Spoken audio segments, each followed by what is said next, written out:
Lawyer बन जाता तो बहुत अच्छा, ऐसा भी होगा, आपको लगेगा 4 साल। आप लॉ कर लो, फायदा उसका बताता हूं मैं। Every pharmaceutical industry requires a legal attorney because nowadays whatever we are manufacturing, the other company is also manufacturing, so there is a conflict. IPR, intellectual property right, कि जो ड्रग मैंने बनाई है, किसने पहले बनाई है, उसी का ही पेटेंट होगा, वही पेटेंट करा सकता है।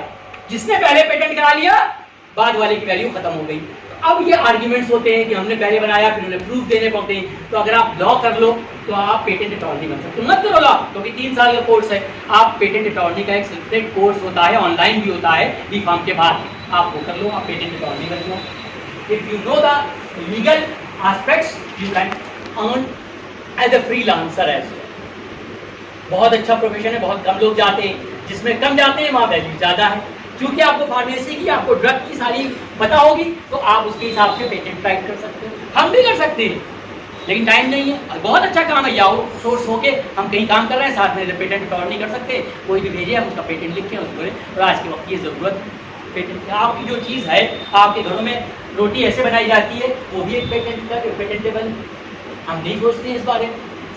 अगर किसी को फायदा होता है, अब यहाँ पर डिपेंड करता है, अब पेटेंट से आप पैसा कमाना चाहें, क्या उसे फ्री कर दें, ये डिपेंड करता है आपके ऊपर। आपने चार्ज करिए, कोई दूसरा बनाएगा तो आपको उसकी रॉयल्टी मिलेगी।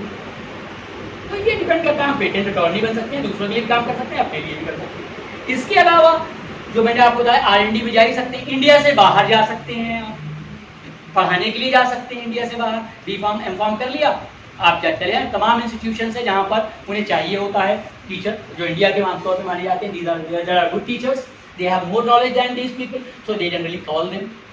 You can go as a pharmacist after M.Pharm. Earlier they required B.Pharm, but nowadays they are asking that M.Pharm qualification is the minimum, so you can go as a pharmacist abroad.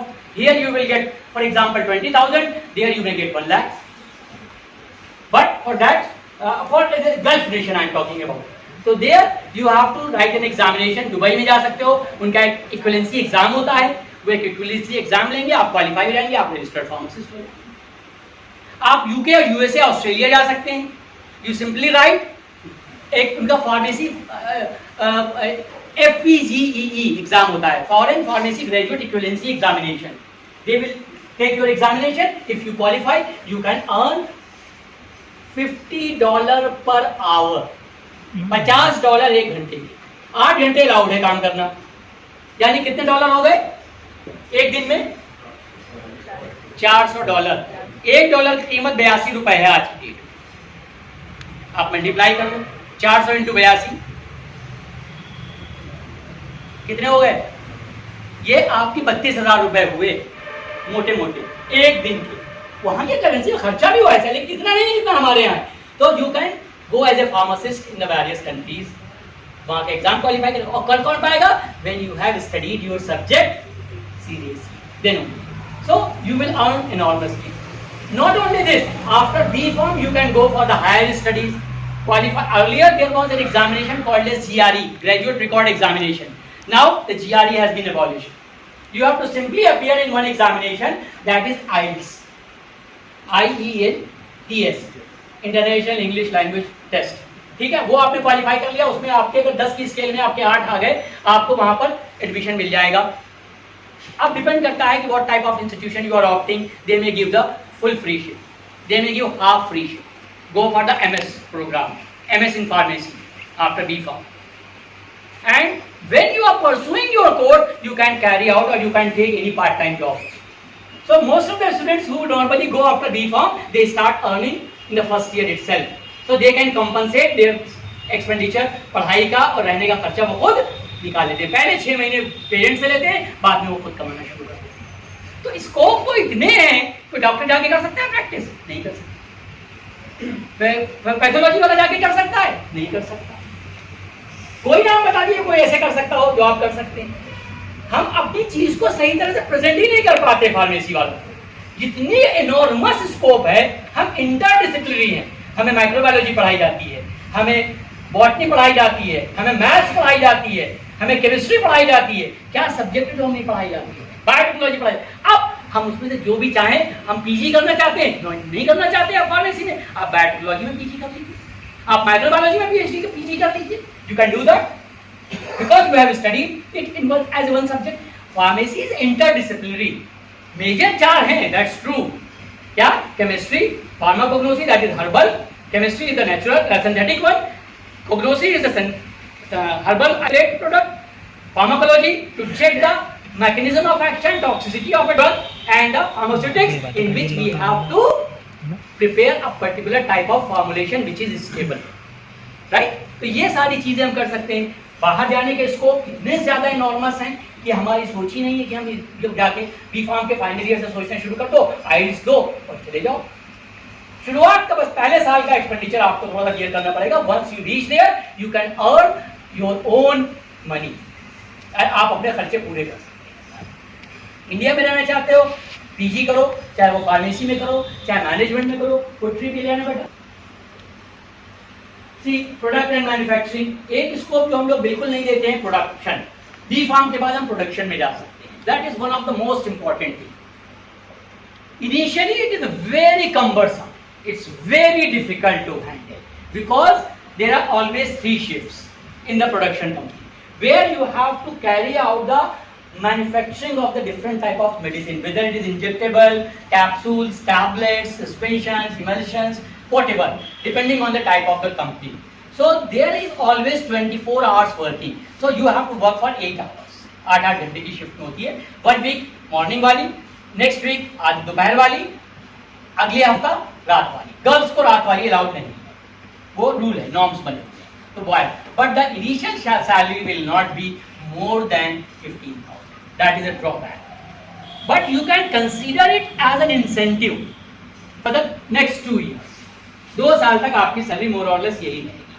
आप ये मान के चलो कि कोई हमें सिखा रहा है और मेरे खर्चे का पैसा मिल रहा है. 2 साल बाद, यानी 18 महीने कहते हैं उसे, लेकिन 2 साल लग जाते हैं. Then he will give you a certificate that you have carried out this kind of work for 18 months. Now you will apply to the government agency and you will become approved chemist. Approved chemist, production chemist.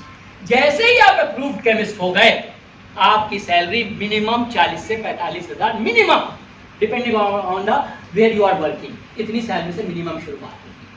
Minimum बता रहा हूँ, ये मत सोचना कि maximum में कोई चीज नहीं. झूठ बोलने के लिए मैं बता दूं 2 लाख मिल जाएगा, लेकिन क्या फायदा. सच्चाई है, उसके साथ चलेंगे तो ज्यादा अच्छा है. आज के वक्त में कोई भी जो कहता है IIM के 1 करोड़ रुपए मिलती है, झूठ बोलते हैं. 200 लोग पढ़ते हैं, 2 लोग को मिलती है, बाकी लोग तो वही नॉर्मल रहते हैं. लेकिन प्रोजेक्शन ऐसा होता है कि 4 लोग अच्छे होते हैं, सिर्फ उसको मार्केटिंग गिमिक्स हैं सारे. एवरेज निकालेंगे ना तो वही सब एक जैसे स्टेज पे आ जाते हैं.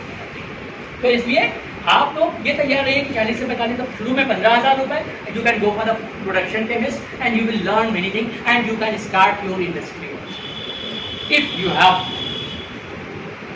लोन लाइसेंसिंग का कॉन्सेप्ट है. अगर आप मार्केटिंग में हैं तो what you can do, you can ask a pharmaceutical company to prepare the medicine for you and you can keep your work force and you can start marketing. आसान नहीं है लेकिन नामुमकिन भी नहीं. कैसे है, आपके घर में 4 डॉक्टर हैं, फर्ज करिए आपकी फैमिली में, वो किसी न किसी जगह की तो दवा लिखते ही हैं.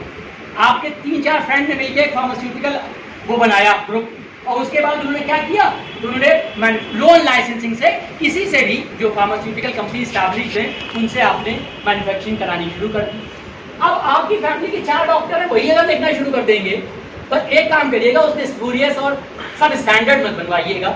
अगर क्वालिटी बनवाएंगे तो डॉक्टर भी लिखेगा, मार्केट में उसकी वैल्यू होगी, आपको दूसरे दिन से कम मिलेगी. तो ये भी एक तरीका है. तो वही कर सकता है जो पढ़ा हुआ है. एक बाहर के लोग हमारे प्रोफेशन में आके पैसे कमा सकते हैं, तो why can't we are qualified and we apply our knowledge whatever we have learn in last 4-6 years, so we can make the money in a ethical manner. So we can do that. Formulation development, as I was talking about, nowadays we have to develop the formulation. कि suspension है तो ये टूट जाता है. ऐसे बहुत सारे कंसल्टेंट बन जाते हैं आप लोग कि अगर आपको नॉलेज है कि कोई फार्मास्यूटिकल कंपनी है, वो एक फॉर्मुलेशन बना रही है, उसका ब्रेक हो जाता है, अब वो कैसे स्टेबल रहे लंबे वक्त तक. तो that if you have learn that the stabilising agents has to be added, so what type of the stabilizers has to be added, you can carry out that kind of research and you can sell it back to that and you will get the on radium for that. अज़क है हमारे, अज़क के जो supervisor हैं doctor Saeed, he is a good consultant, he is providing the technology to the various pharmaceutical companies. तो इस तरह से हम बहुत सारे इसको enormous है ये quality assurance and quality control. We can go to any pharmaceutical company जहां पर आपको दे दिया जाएगा कि ये ड्रग है हमने बनाई है, you have to analyse it that this is whether it is containing the set amount of the medicine और नॉट. हम देखते हैं ना टैबलेट की प्रिस्क्रिप्शन, वो टैबलेट की स्ट्रिप के ऊपर लिखा होता है 500 मिलीग्राम. कभी हमें मालूम है कि 500 मिलीग्राम है भी या नहीं है, नहीं पता. हम भरोसा करते हैं ना. तो जो लोग छोटी कंपनियां होती हैं उनका कोई भी क्वालिटी इंश्योरेंस सेल नहीं होता, वो सब झूठ बोलती है 90%. तो इसीलिए कहा जाता है कि we should go by the standard company, at least they have some ethical values, although sometimes they may be costly. So that's why nowadays our Modi ji has proposed that the generic medicine should be used. It's not an harm, we should, because this is cost effective. सस्ती है, करो ना इस चीज को, नुकसान क्या है. आप डॉक्टर लोग, लेकिन वही है कि उनको चूंकि पैसे से पढ़ के आए हैं तो उन्हें पैसे कमाने हैं, तो वो आपको वो ड्रग को लिखेंगे जो 10 रुपए में अवेलेबल है, वो नहीं लिखेंगे वो 100 रुपए वाली. अब बेचारा पेशेंट क्या समझता है, वो तो समझता है डॉक्टर साहब ने ये लिखा है तो हमें यही लेनी है, वरना तो लेना नहीं होता. अब यहाँ पर फार्मासिस्ट का फिर से काम बहुत इंपॉर्टेंट हो जाता है कि उसे कन्विंस करे, बताए, समझाए कि ये भी ये हमें काउंसलिंग की जरूरत होती है फार्मासिस्ट को. ड्रग रेगुलेटरी अफेयर्स, जैसे आपकी कोई कंपनी है यहाँ पर इंडिया में, अब आप बाहर कुछ से बेचना चाहते हैं, तो वो क्या चाहते हैं कि यहाँ की कुछ parameters you have to carry out in India and you have to produce the result, based on that they will start importing your goods. तो वो एनालिसिस भी एक फार्मेसी पर्सन ही कर सकता है, कोई दूसरा नहीं करता. वो यहाँ पर अलग अलग कंपनी को, अलग अलग हॉस्पिटल्स को, अलग अलग डॉक्टर्स को अप्रोच करता है, कहता है वो हमारी ये वाली स्टडी करिए. उसके बाद जो डेटा कलेक्ट होता है उस डेटा को वो प्रेजेंट करता है पहले DCGI ऑफिस में, इंडिया के DCGI ऑफिस जब अप्रूव करता है तो वो उनको देते हैं कि हमारा है, वो आपका रिपोर्ट करना शुरू करते हैं. तो drug regulatory affairs is enormous. Pharmaceutical packaging technology, we are highly ignorant about this technology. After B.Pharm, there are several institutions which are offering the packaging, because whatever medicine we are preparing and in which bottles, strip we are packing, is it compatible or not? अगर उसकी reaction हो जाए तो क्या होगा, tablet खत्म हो गई.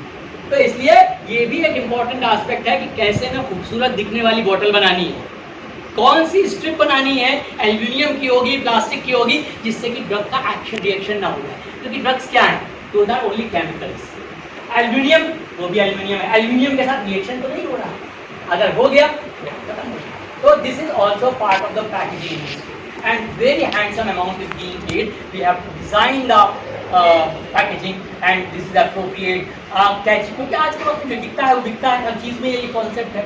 तो दवा तो अपनी जगह है, लेकिन उसकी हम एक तो पेशेंट कंप्लायंस के साथ भाई बॉटल कैसी बनाई हुई है, बॉटल में नीचे चिपक तो नहीं रहा है. कुछ बॉटल्स रहती है जिसके अंदर मेडिसिन चिपक जाती है, तो वी हैव टू डिजाइन इधर ग्लास और प्लास्टिक और some other material which should be non reactive with the medicine and it should be easily disposable. Research and development idea.